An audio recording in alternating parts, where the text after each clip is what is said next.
Autrefois le grenier du sud du continent africain, le Zimbabwe est confronté à un désastre climatique sans précédent couplé à une crise économique démoralisante.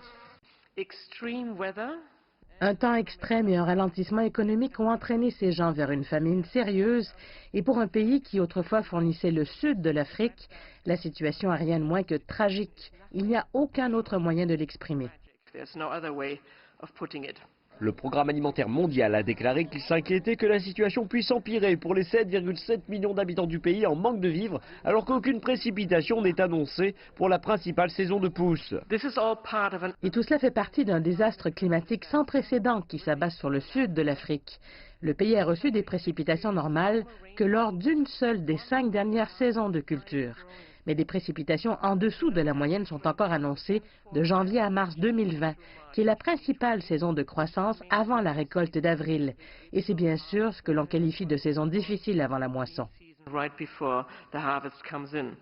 Les 240 000 tonnes d'aide alimentaire devant être distribuées aux 4,1 millions de personnes seront obtenues sur les marchés internationaux et cela représente le double du programme d'assistance actuel au Zimbabwe. L'agence doit acheter ses approvisionnements en Tanzanie sous la forme de grains de maïs, mais aussi du Mexique, voire du Kenya et de la zone de la mer Noire. La crise est exacerbée par un manque terrible de devises étrangères, une inflation galopante, un chômage en hausse, une pénurie en carburant, des pannes de courant prolongées et des pertes massives de bétail.